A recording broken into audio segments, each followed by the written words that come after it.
Welcome to Old Guy Tech, the OGT.TV recording studio. Technology for the rest of us.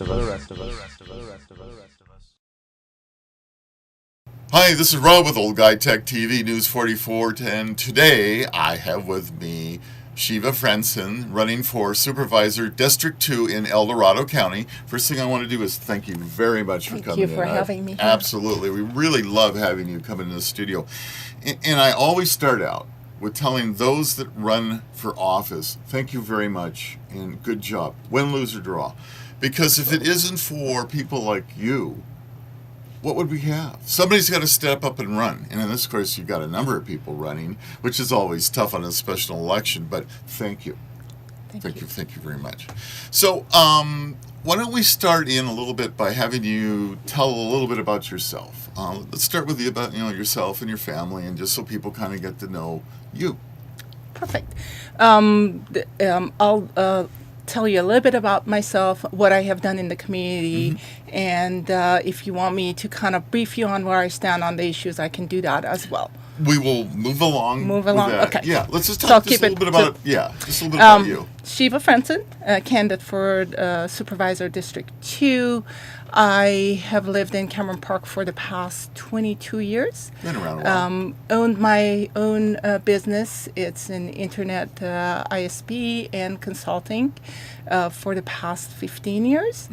I have 2 children. Yeah. My son is 30 years old. He has done 2 deployments to Afghanistan. Well, make sure you thank him for his service. As a civilian, yes. And that's I fine. am very proud of him for that. You should be. And my daughter is 19. She just finished the freshman year at UC San Diego, studying bioinformatics. So what a beautiful place to go to school. La Jolla is beautiful. Is she going to classes? She is doing really well. She's going to finish in 4 years. She is determined, and good for her. I'm proud of both of my children. Well, you should be, as we all are, should be proud of our children, and I am too as well. So congratulations on that, and good luck to your children, of course. Thank you. And that's always neat. So let's talk a little bit of, now, this, most of the folks out there, there's still some confusion for you out there about what this race is all about. And this is a special election. And this race is being held because a sitting supervisor was removed from a seat by a judge, all through a court system. So the Board of Supervisors decided that they wanted to hold a special election to fulfill the remaining term of the seat of District 2. I have that right? Correct. That is absolutely correct. Good deal. So why don't you tell us, all of us out there, a little bit as to why did you decide to run? It goes back a long time ago. So when I started my own business in 1999, that gave me the opportunity to come out of my shell, basically. I was a software engineer. I have a master's degree in computer science. So when you're in that field, you don't really go out there. So starting a business, I went to the business community, joined the chambers, became the president of the Shingle Springs Cameron Park Chamber of Commerce, got involved with the other chambers and Economic Development Advisory Commission. Right. So I recognize that the supervisors have a very important role on the future of our county. And I realize that there is so much that can be done that is not happening as far as planning and, where we want to go, be more fiscally conservative so we can provide more services. And that started me in the elected official, interest in elected official, being an elected official. So my first campaign in District 1, we used to be District 1, was unsuccessful in 2008. But when I ran for Community Services District in Cameron Park in 2010, I won, and I've been serving for the past 3.5 years. Great. Great experience. On that board. Yeah. Great experience. You get to know the financials. You know how the government works. When you're sitting on the board, you have a very short period of time to make decisions, listen listen to your constituents, and that experience is priceless. I'm so happy that you've sat on a governmental board, basically, so you understand the Brown Act, you understand the rules of order, you understand how to take comment and not take comment. Because unless you have sat on a board, and I've sat on 5 different boards for the county, you need that experience. So you bringing that experience to District 2, which is badly needed, guys. So good job on that. That's really great. And again, I thank you again for running, and congratulations on winning on that. Thank you. Just to back up, you didn't really lose in District 1. You gained experience. That's absolutely true. That's the way I look at it. I think you did great. I ran a very clean campaign. For the first time, I was against 3 very experienced, 1 former supervisor. Sure. And Oh, a it's couple of very other, difficult. fire board and EID board members. So I did really well. I got 19% of the votes with That's 4 excellent. candidates. And it's great. It's great. It was a wonderful experience, and again, I can't thank you enough for doing Thank that. you. Really, it's really, really great. So let's get into the nitty-gritty a little bit. Can you now, we had a redistricting that went on that changed. Like you said, you were in District 1, now you're in District 2. Correct. Can you tell me a little bit in a nutshell what District 2 is, like from where to where, so I have some idea? Okay, so majority of the voters, 50%, over 50%, are in Cameron Park, a very geographically small area in Cameron Park. Then it's basically South County, goes to Latrobe. It's a little bit of El Dorado Hills where Blackstone is. Okay. And it goes, it has El Dorado, a little bit of Placerville, Somerset, it goes all the way to Grizzly Flat, Mount Occam. So when you go to South County, it's a huge area. Right. But the other 50% of the voters are spread in those large areas.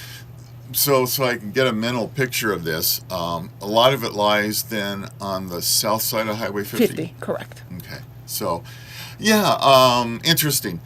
Cameron Park, with the density being there, of course, that's probably where you're doing a lot of your concentration, and well so. Have you had I've had some interesting experiences. I've walked campaigns and I've helped run campaigns, and I've had some interesting experiences with people standing in front of grocery stores, talking to people. This is not about me, so I'm not going to continue much longer, but I'm going to tell you a funny experience, though. I was out there, it was a county-wide election. We were at Bel Air in El Dorado Hills, and just trying to get, I think we were doing signatures in lieu at that particular time. And some lady came up to us, and I said, hey, would you be happy to sign this signature in lieu for El Dorado County? And she says, well, I don't live in El Dorado County. And I said, really? I'm sorry, where do you live? Well, I live over here in Cameron Park. And she was honest to God, she had no idea what county she lived in. So one of the things I think is important is that, and this has been true going on for many years, is that we have people that live in El Dorado Hills that have no knowledge of where they live, nor do they care about what's going on a day-to-day basis. And I guess that's normal anywhere. But it sounds to me like you're going to help educate the residents of El Dorado County and trying to get them to know a bit about it. Am I right with this? Correct. Yeah. Education is always important. With my background, I'm always about facts and education and data. Yeah. So yeah, absolutely. So that's obviously very important. So let's talk about, now you said you took some positions on the initiatives. correct. Let's talk a little bit about initiatives. Why don't you tell us about what you see and what your feeling are? Okay. So a little bit of background on why I got involved with the initiative. There was a proposal to build 4,000 homes in Marble Valley, which is next to Cameron Park. Right. So, having a husband who works downtown by Arco Reno, and having gone through that traffic myself in the mornings, Right. when you get off on Bass Lake Road and you want to get on the freeway, there's always the traffic is backed up. Just imagine 8,000 more cars coming at you from the Marble Valley, the other side. So I basically opposed that development and got involved with a group of people that we said, okay, how can we, since the supervisors are moving this forward Right. and they're in favor of it, what can we do to protect the residents? So worked very diligently and hard with the group of people on an initiative which is called Measure M now. Okay. That has two policies. Policy 1 basically says use Caltrans data to measure the traffic Sure. on Highway 50. Right, Because right. there is a TDM model that the Board of Supervisors use to justify that there is not the traffic in Highway 50 is not at level F. And to be honest with you, you do not need any software or modeling. Just come live with me for Just a couple of travel days that. Just try and some just computing. do it in the morning. You know, Yeah. just there is Right. you would experience it. And the second policy is to not allow any land use or zoning changes for developments, residential developments that are more than 5 or more units, unless it's for economic development and agriculture. Now, is Marble Valley, I'm sorry to interrupt you. No Is problem. Marble Valley, is it like, is it broken down into lots? Is it acreage? Is it? It's right now it's an undeveloped parcel. It's I don't know the exact. I want to say a couple of hundred acres. Okay. And right now they can build 400 homes there. Right. You know, between Right. Marble Valley and Lime Rock, they can build close to 400 homes. And there's nothing wrong with building that. That would enhance the area, you know. I'm not here to say nobody else can come in Exactly, the area. yeah. Just make it be within our resources. When you talk about resources, we all agree that our resources are limited. So traffic, you can experience it. Measure M is going to protect us against that. The other issue that we have that everybody is working very hard to conserve is water. Right. So Water is a big issue now. water is Yeah. a big issue. And when you talk about water, I don't know if you have read the report, Service Reliability Report by EID or not, but it tells you how many meters and how much water we have available for future development. And I don't want to go into too much of the details, but Elvada Hills and Cameron Park and east part of the county that's serviced by EID Right. are on two different systems, but if you add it all up, they only have 3,600 water meters available. You talk about 4,000 homes there, and then you talk about Shingle Springs. It just doesn't make sense. Don't we already have at least that amount of undeveloped lots already throughout the county? We have about, I'm sorry. sorry about that. No, I was just going to add. I at least the last time I looked, I thought there was a fairly large number already lots available for development. Correct, 16,000. Well, gee, there you go. Wow. So my point always been when I studied the models of single-family dwellings, home dwellings, they bring in the beginning.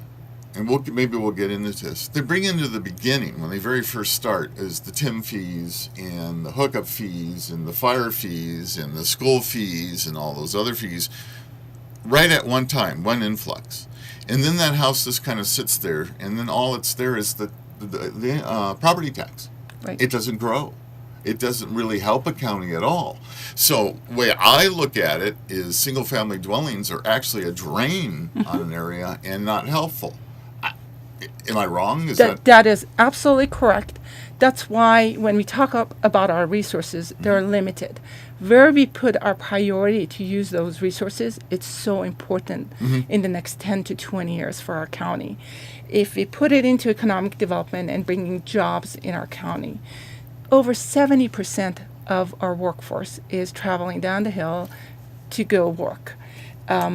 When they go down there, they spend their money, lunches, Yep. this, that. Whatever it may be. Sales Yeah. tax dollars are just going down the hill. If we try to put our resources, every time that there is a huge development, we always incentivize the builder. Give that to a project that's going to sustain you long term, bring you economic development and money down the road. So it's just a matter of priorities, where we're going to use, how we're going to use the resources that we have to plan for our future. Yeah, I know I've been chastised a few times from people for being pro big box, and of course when you say big box, that usually stands for the larger stores and in the larger areas. But I think jobs are really important right now. I think the millennials, those young people that either no longer have a job and have fallen off the unemployment rolls and can't find a career in El Dorado County and only have a choice to go down the hills is a shame. Because I'm sure you would love your daughter, she gets her degree, she comes back to be able to have a job in El Dorado County. When your son's done with his tour of duty, wouldn't it be nice if he couldn't find something here in El Dorado County? We're not attracting that, and it's because I don't think we're really trying. The number one, and again, I'm talking, sorry folks, it's easy for me. The number one selling pickup truck in the United States is a Ford F-150, okay? Do we have a Ford store in El Dorado County? No, we don't. And it just amazes me that we can't attract some of these businesses back. In case of Ford, we had a family that stayed for a long time, sold it, the business guy that bought it ran it in the ground, shut it down. I can't believe out there, Ford, if you're listening, to find a way to bring a store into El Dorado County. And I think we've got a new economic development director. And I hope that they take the time to scope it out and see what it is that the county could use. Now, a person got mad at me because I said Walmart has been good for El Dorado County. And yes, I know I was there. I had a business. I still have a business. Did it affect my business? Maybe it did, but that's what competition's all about. And you learn to adjust. Absolutely. And so instead of being against something, let's figure out how we work with it. And that's the way I feel. I mean, correct me, am I wrong with that? That is absolutely correct. We have done it in the past. We brought Blue Shield to our county, Right. which is an asset, complete asset. When you look at our demographics for age, our county as a whole, I know Cameron Park is majority are seniors, and our county as a whole is becoming that. If we don't do something about it, it's just going to continue. And it's going to become a retirement community that cannot sustain down the road. Yeah. Well, I am one of those seniors now, and I understand that situation. And we're not talking about possibly bringing in some more senior living situations. I don't think that has anything to do with it. I think you're just talking about, we have to address the issue instead of burying it. Correct. Yeah, we need to address it. And we got to don't take me wrong, we got to take care of our seniors, we got to take care of our children. These are all priorities that I would put on top of the list, in addition to public and fire safety. These are the services that we need to provide. Give our residents the best quality of service for these areas. Right, absolutely. Let's talk about, we talked a little bit about the housing situations, and now we've talked about the businesses. Let's talk about roads. Okay. Roads is a big issue, and there's a couple of things going on with roads that we need to look at. One is condition of the roads that we have. Two is condition features such as what level of service is that road providing. Correct. Right? And then go forward, how do we maintain what we have instead of letting it go so bad that you have to completely rebuild it? So what's your feeling on roads? How do we go about this? Okay, so let me go back to the measure M. I think anyone that you talk to agrees that our TIM fees are very high. Can you explain what TIM fees stand for? Traffic impact mitigation fees. Okay, just so you out there know what we're talking. We know it because we talk about it. Everybody knows about TIM fees. That's right. So, although the Board of Supervisors had reduced it in the past couple of years, but still, when you look at our fees to build a regular home, for example, in Cameron Park Right. or Elvada Hills, Right. it's over $100,000. So nobody can afford to build what they have right now. And we collect these TIM fees for our highway improvement. Highway 50, there are no plans by Caltrans to improve that highway. We need to collect these fees and spend it on improving our local roads. That is not happening right now. With the measure, the TIM fees are going to go down. There's going to be a way, the priority is going to be given to local roads and jobs and economic development, and hopefully the whole thing is going to come together Sure. to make it better for our county. So we have a transportation board, transportation community. I'm sorry, I'm losing it this morning. And they, within the Transportation Commission, that's what I was looking for. Transportation Commission, they're in charge of the planning issues and looking down road and working with SAGCOG and other groups.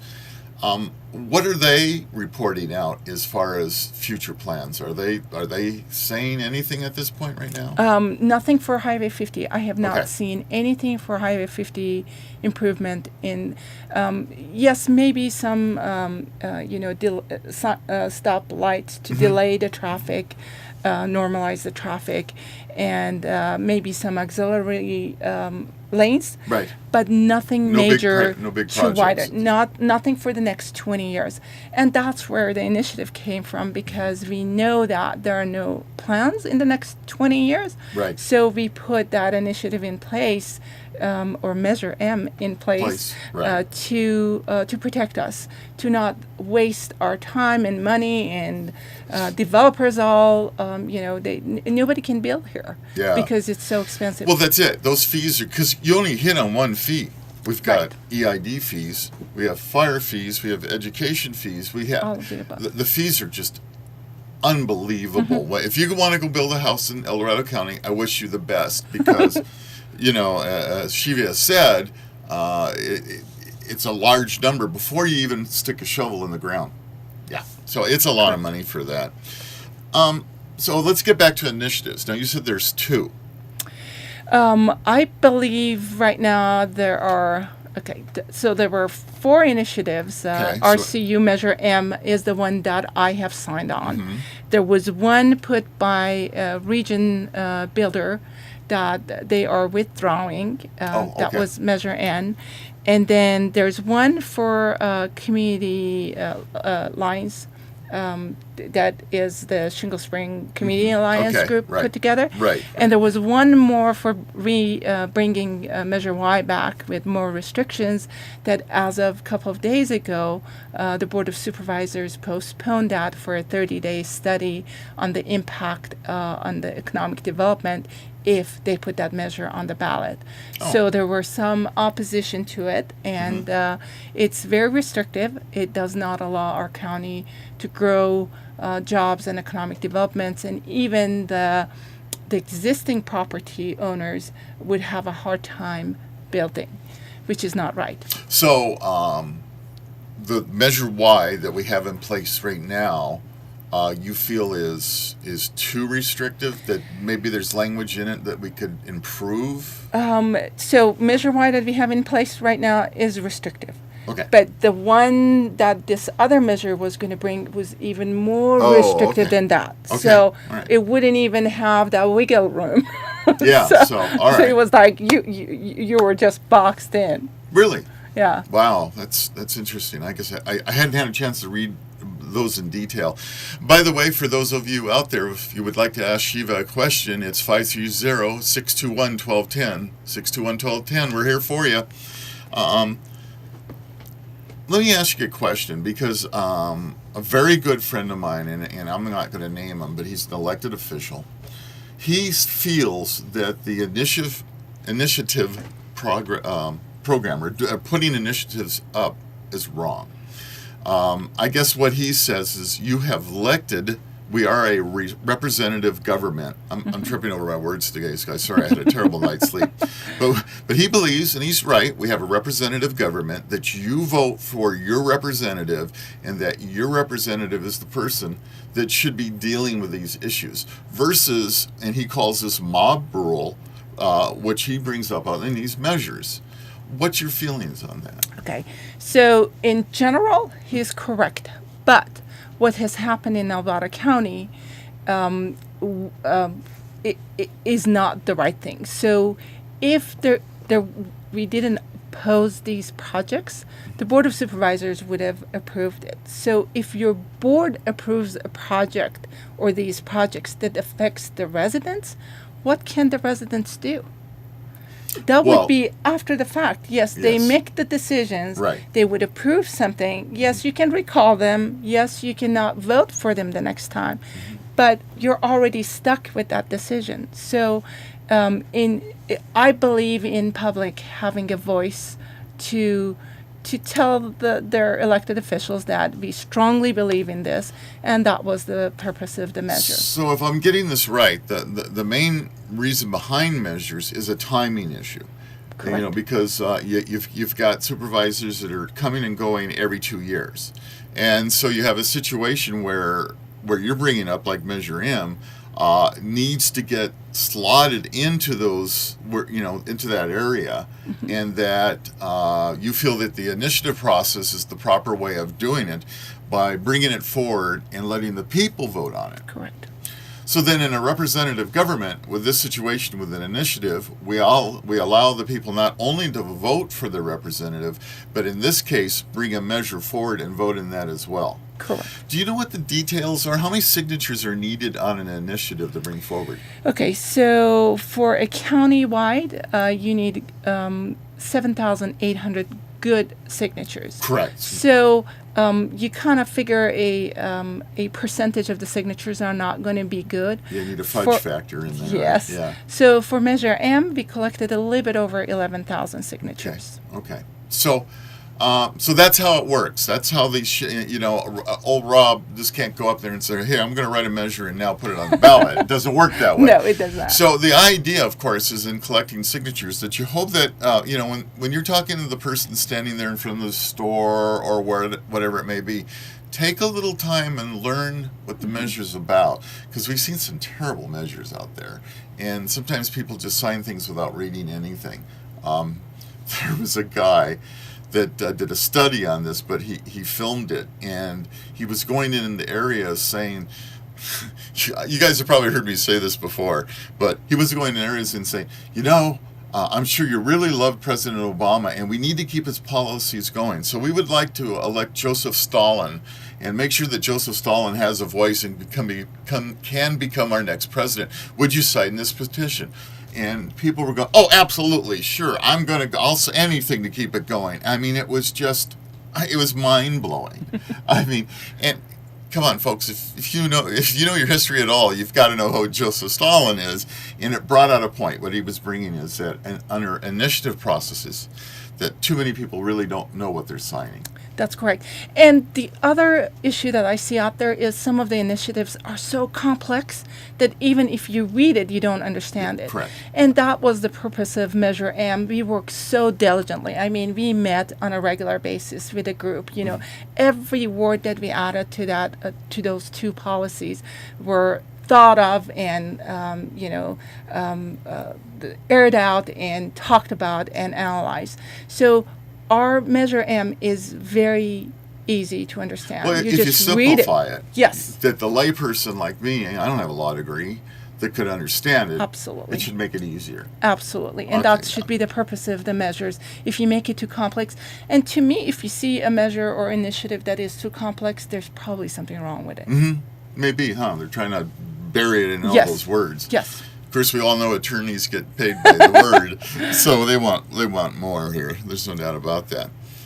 Let me, couple of things I was curious about, and I'm hoping that our new economic director is involved with that, is that we know that there's grants available for studies and other such things out for communities, maybe counties or cities, whatever it may be. I'm putting you on the spot a little bit. Are you aware of any grants at this time that may help us? I am not aware of any, but I'm going to go back to back in 2006 when I was the president of the Shingle Springs Cameron Park Chamber of Commerce.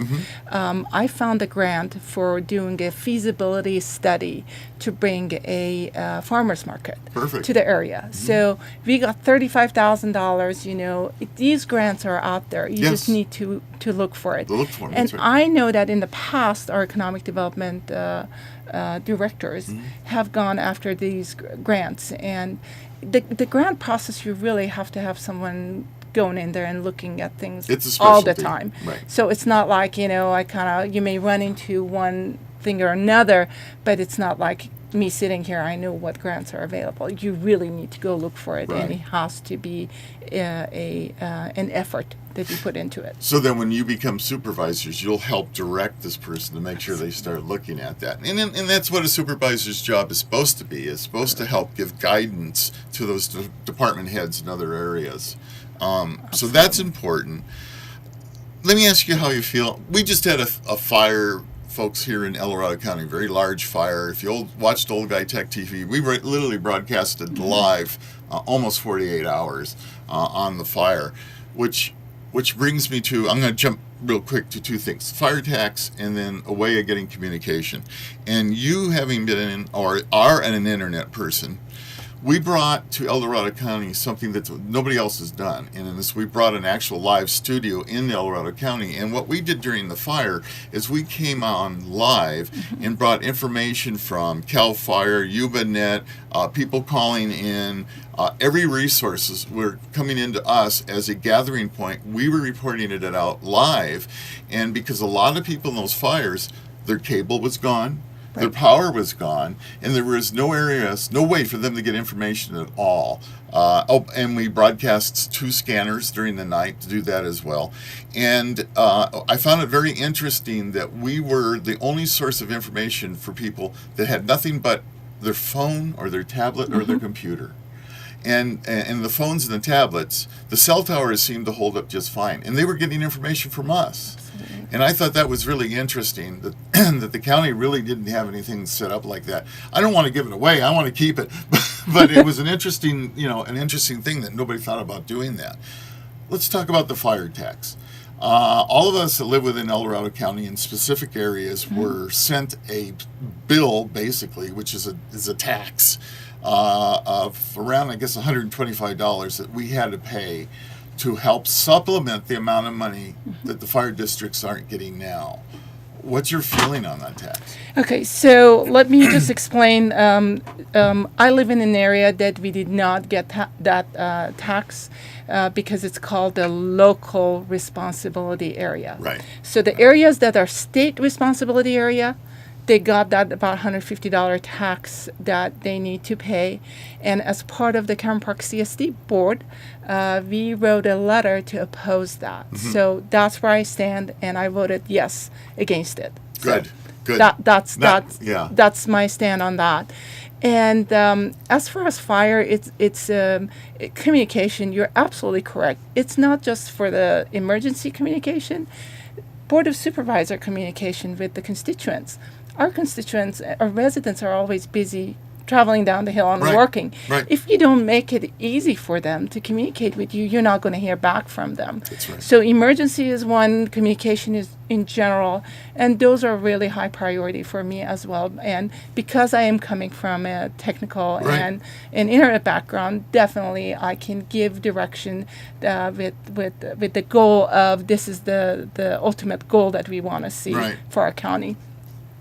One other thing I want to add about the fire is we have a lot of challenge with our fire districts in El Dorado County. I know we have some fire districts that are very healthy and some that used to get the the subsidy from the county. I can't remember what the name of it was, but they got some money from the county to make up for the shortfall that they had. Okay. So that money went away, and now the districts are struggling and working together to consolidate and come up with solutions that they can survive, basically. When you go to our more rural areas, because of the spread, it's very hard to provide service with smaller fire departments and fire districts. Right. So it's a big challenge. We have been very fortunate in Cameron Park. We have a contract with CAL FIRE, and it looks like they're our very own fire department, but we use a big resource that CAL Organization FIRE like CAL has. FIRE, yeah. It's just They're huge. it's amazing. So we have been very fortunate with that for fire service in Cameron Park. Yeah, that's good, and I think, and for those that lost your homes and your property, I really feel for you. But I think, and I hate to use the example of this fire, but I think it brought out a lot of maybe some shortfalls. Correct. Yeah, some areas that we can improve, and just like we did. I was getting calls from people that had no idea how to get information. I said, go to our website, go to our Ustream link, everything's there. And people were, wow. I mean, because they were getting information they couldn't get any other way. And well, depending on how things go, we may add a ham radio situation to that as well. I found it interesting. I talked to Search and Rescue. I said, did you guys get called out or not? And that it was literally or not. They were not called out. I said, literally, even for communication, no, they weren't called out at all. So there was no search and rescue help for this fire at all. And I understand there's some areas on search and rescue. The county is worried, risk management is worried for those people. And I don't think we were talking about putting people in harm's way. But I thought it would have been interesting for them to put their mobile ham station up on the air and try to get some things out as well. So we took it upon our little selves to do that, and I think we got some great results. And as long as we're here, we're more than happy to do that, because it was incredible. Because so misinformation was coming out. People did not know where to bring their horses. They didn't know where they were going to shelter overnight. They didn't know any of this, and we were able to, by digging through everything, get information. Like horses were supposed to go down to the Rancho Murrieta equine center down there. People didn't know that. They didn't know where to go with their horses. The fairgrounds was only taking small livestock. Ponderosa High School was taking some livestock as well as shelter. So people had no idea, and we were able to provide that. And I guess I'm tooting my own horn a little bit, but it surprised me that it took something like this fire for even the bell in my head to go, hey, we got to figure out a way to get this done. So that's going to be your job. When you get elected supervisor, I think it's going to be really important and this town hall meeting thing bugs me a little bit. I'm not so sure I love the name or not. But I think it's important that when you get elected that you do go out in the community and say, hey, I'm going to be at Ponderosa High School for a while, and I'd just like to talk to you and get your ideas, because it's how we grow and how we improve the county. And so the more open you are, the better it's going to be. So I really appreciate you talking about the fire tax in that situation. Really, there's we're really close to the end here, and if you know me at all, and those of you that know me have known me for a long time know that I'm president of the El Dorado Rod and Gun Club, have been for the last 15, 16 years, and I'm a very pro-Second Amendment type of person. You can answer it or not, but what is your feeling on the Second Amendment? I support the Second Amendment. Good for you.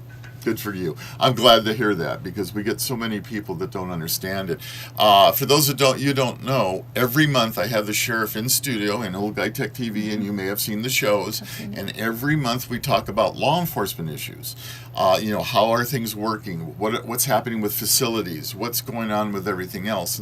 And that was partly what I wanted to get you into, but we had so much to talk about in this 30 minutes that I'm going to invite you back. Should you feel that you would like to come back again sometime and talk talk about other issues. I would love to. Well, I'd love to have you. I really would. So it's been great. I want to thank you very much for coming in. Thanks again. I really appreciate it. And for those of you out there, this is Rob with Old Guy Tech TV News 44, and we'll see you next time. Thank you.